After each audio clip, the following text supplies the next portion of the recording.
네, 대박 90분 월요일 순서 보내드리고 있습니다. 오늘은 정수재 이사 그리고 박상희 소장과 함께 하고 있는데요. 두 분의 포트폴리오는 잠시 후에 짚어보도록 하겠고요. 포트폴리오 현황부터 살펴보겠습니다. 네, 오늘장 마감 기준 누적 수익률 순입니다. 최승현 대표가 21%대 수익으로 지난주에 이어 1위 자리 지키고 있고요. 약 1%대 차이로 장대진 부지점장이 그 뒤를 쫓고 있습니다. 박상희 소장은 3위에 머물러 있네요. 이어서 종목별 수익률 순위 알아보겠습니다. 타이거 황유석 대표의 종목 인피니트 헬스케어와 슈프리마가 나란히 1위와 2위에 올라와 있고요. 이번 주에는 새로운 종목이 순위권에 들어와 있네요. 5위 대주전자재료 역시 황유석 대표의 종목입니다. 3위 장대진 부지점장의 크루셜텍 역시 계속해서 좋은 흐름 보이고 있고요. 김용준 대표의 모린스는 한 계단 순위 상승을 하면서 4위가 됐습니다. 네, 이번에는 포트폴리오 변동사항 체크해보겠습니다. 먼저 최승현 대표의 포트인데요. 셀들이 오늘 내일 전량 매도할 예정입니다. 매도 가격은 4만 원 예상하고 있습니다. 이어서 허준 대표의 변동사항입니다. 지난 금요일장에서 편입이 됐었던 쌍방울이 오늘 손절 처리가 됐습니다. 네, 계속해서 장대진 부지점장의 포트폴리오 살펴보겠습니다. 한올 바이오파마 이 종목 역시 오늘 손절가를 이탈했네요. 그리고 종목 순위 3위에 올라와 있는 크루셜텍에 대해서는 내일장 시초가의 전량 차익 실현 예정입니다.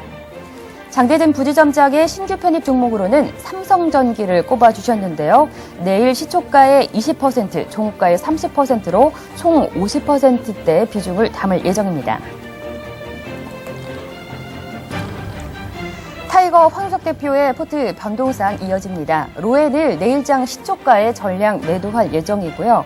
신규 편입 종목으로는 삼양식품이 대기 중이네요. 매수가 22,500원에 비중 10% 편입 계획입니다.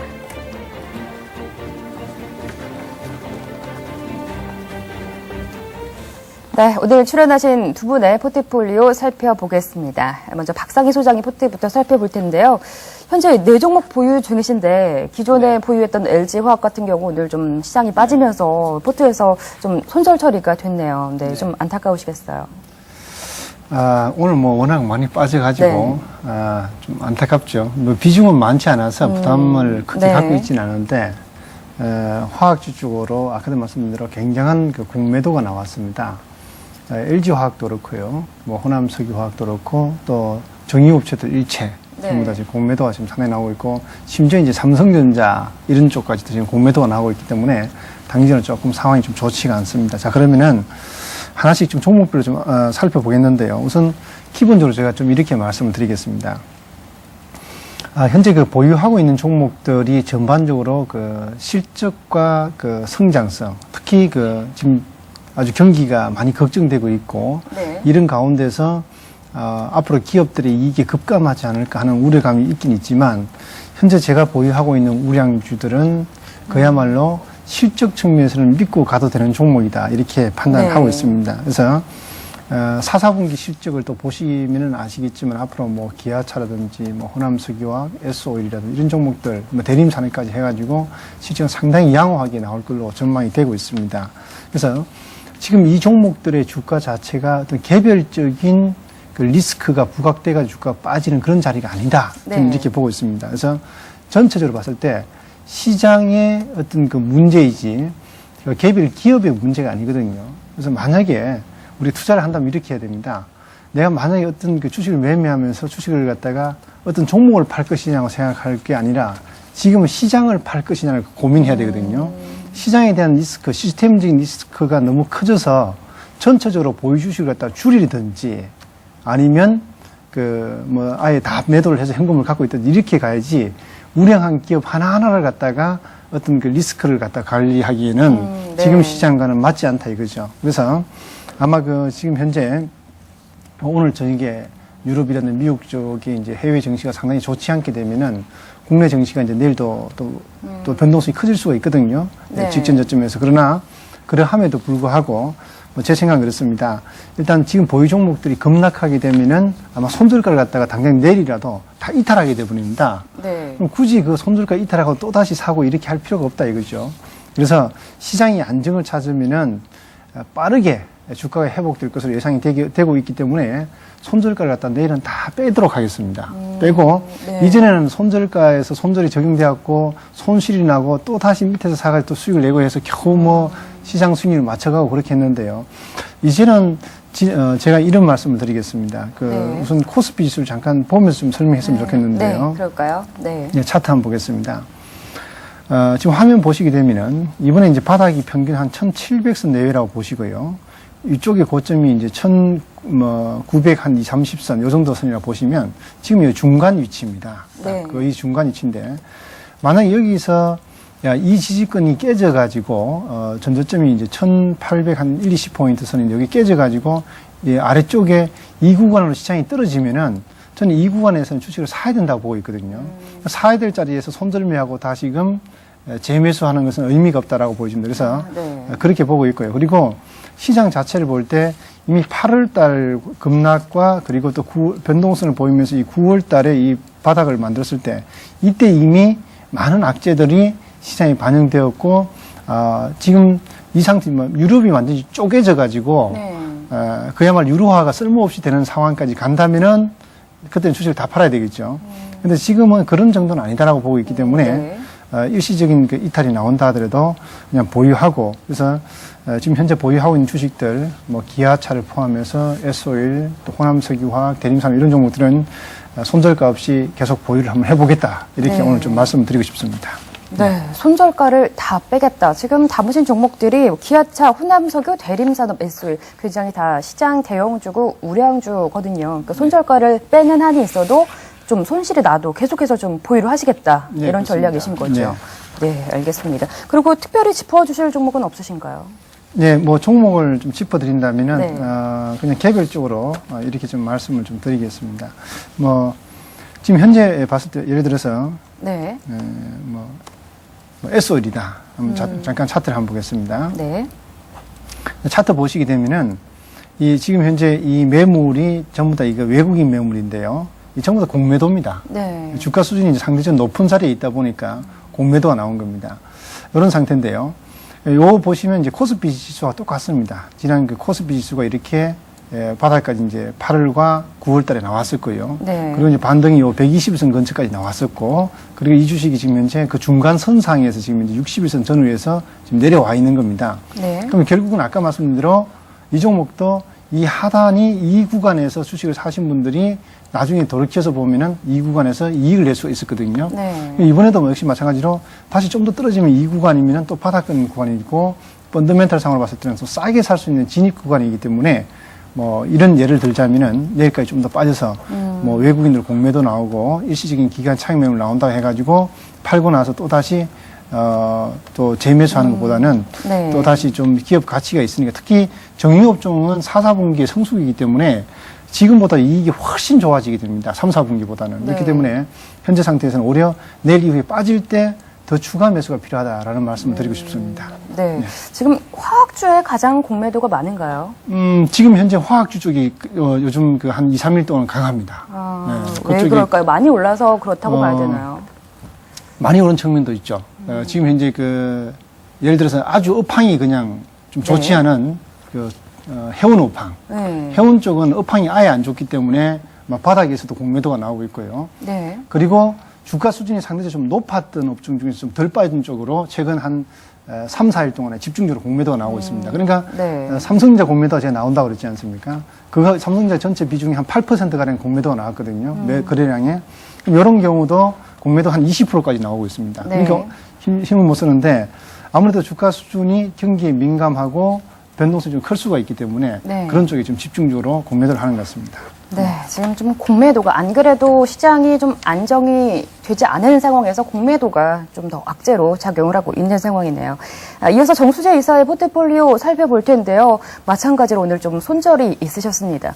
세 종목 손절이 되면서 한 종목만 담고 계시는데 요즘 시장 대응하시기 참 힘드시죠?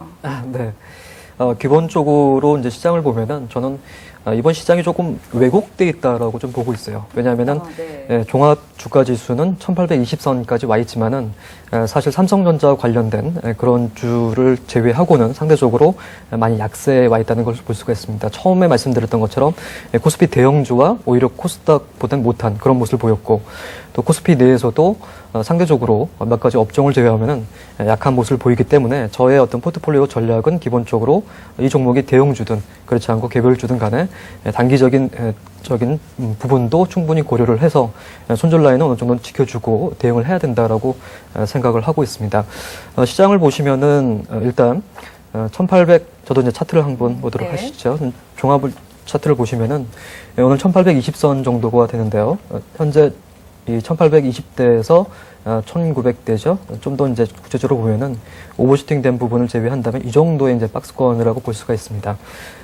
문제는 이 하단이 과연 이제 지켜질 것인가, 그렇지 않을 것인가 하는 부분이고, 네. 하단이 이제 지키지 못한다면은 조금 더 추가적인 흐름을 보일 수 있는 부분이 있겠죠. 결국은 이 부분이 이제 그 폭이 얼마나 될지는 내일 시장 그리고 향후 시장에 따라서 판단하고 대응을 해줘야 된다라고 생각하고요. 네. 지금 현재 시장이 바이앤홀드라기보다는 매매를 통해서 리스크 관리는 어느 정도 해줘야 된다는 시장이기 때문에 어느 정도는 이제 저는 손절을 하고 그다음에 추후 대응을 하는 전략을 하도록 하고 있습니다. 네. 그래서 일부러 좀 손절가를 짧게 잡으시는 맞습니다. 건가요? 예, 그렇습니다. 보통 보시면 아시겠지만 손절가가 한 짧으면 3%, 막 길면 한 5% 정도 되고 있는데요. 네. 손절가를 짧게 잡고 그 다음번 대응을 하는 것이 현재 시장이 맞다라고 판단을 하고 있습니다. 네. 그래서 지금 두산중공업 한 종목 담고 있는데 이 종목은 전략을 좀 수정하신다고요. 네, 그렇습니다. 두산중공업은 아직은 25% 정도 비중에 들어가 있고요. 이 종목은 일단 먼저 보유하고 있는 종목이기 때문에 이 종목에 대해서 말씀을 드리겠습니다. 네.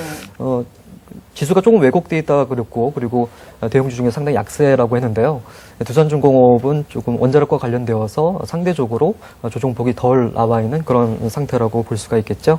발전과 산업, 담수 운반에 관련돼서 특히 이제 그 발전 설비 관련돼서는 국내 1위를 하고 있는 그런 업체입니다. 2010년 기준으로 보면은 이제 발전 부분 매출의 한 65% 정도를 차지하고 있고요. 네. 2011년 2분기 매출액이 2조 700억 정도 나오고 있고, 동기 대비 이제 한 25% 정도 증가를 하고 있습니다. 아시겠지만 이제 얼마 전에 그 중동에서 자스민 혁명이 있었죠. 그 이후에 네. 수주 부분이 조금 더 긍정적으로 작용을 하고 있고요. 4분기에 어떤 실적 개선 그리고 동시에 뭐 인도 화력 발전과 중동의 플랜트 수주 부분으로 인해서 강세를 보이고 있습니다. 연간 수주가 한 10조 원 정도 상향할 것으로 예상이 되고 있고, 네. 단기적 차트를 보시면은 차트를 보고 잠깐 설명을 드리도록 할게요. 네. 이 두산중공업은 단기적으로 계속해서 이 저점을 형성하고 저점을 올려가면서 상승세를 만들었습니다. 이 부분 넘기지를 못하고 있지만요. 여기가 이 부분이 지지가 됐을 경우에 단기적인 추세 상승 부분은 유효하다라고 보고 있어서 네. 현재 25% 정도 편입이 된 상태인데요. 63,200원이기 때문에 거의 이제 매수가 부분이죠. 그래서 네. 추가적인 전략은 내일 62,000원 정도에 추가로 25%를 편입을 해서 50%까지 비중을 확대를 하도록 하겠습니다. 시가가 매수가 이하면 이제 시가 편입을 하도록 하고요. 네. 손절가도 기존에 매수가로 올렸었는데요. 정정을 해서 편입을 하고 나서는 이제 6만 원 정도로 이 추세 라인이 깨진 가격이거든요. 네. 6만 원 정도로 손절가를 내리고요. 목표 역시 조금 더 현실성 있게 6만 8천 원 정도로 제시해 드리도록 하겠습니다. 네. 두산중공업 계속해서 지금 보유를 하실 건데 25%를 추가로 더 넣으셔서 비중 50%로 맞추실 예정이고요. 목표가 손절가도 조금씩 아래로 좀 잡으실 예정이네요. 오늘 손절된 종목 중에 메디포스트 이 종목도 개인 투자자분들이 굉장히 관심이 많은 종목이잖아요. 이 종목 아직 보유하고 계신 분들 위해서 네, 좀 말씀 좀 해주시죠. 네, 알겠습니다. 메디포스트도 보시면은 저희가 간략하게 편입을 했다가 제외가 되는데요. 네. 급등을 했었죠. 급등을 하고 나서 지금 현재는 이제 조정을 주고 있는 그런 상황입니다. 단기적으로 보면은 이 부분에서의 어떤 그 지지력을 확인했다고 볼 수가 있겠죠. 12만 8천원에서 한 13만 정도에서 반등을 보이고요. 저희가 이제 편입을 했을 때 흐름을 보면은 이제 의미 있는 양봉이 나왔습니다.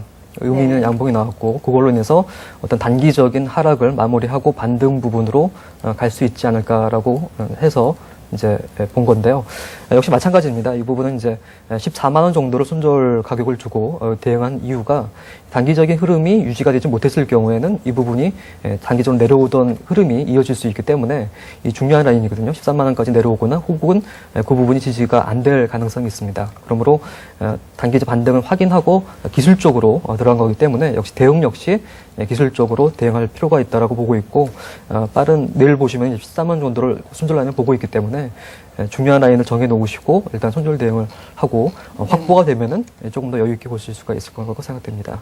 네, 이렇게 해서 메디포스트 오늘 손절됐지만 그 종목까지 조금 더 자세하게 짚어봤습니다. 두 분의 포트폴리오 변동상 화면 통해서 다시 한번 살펴보겠습니다.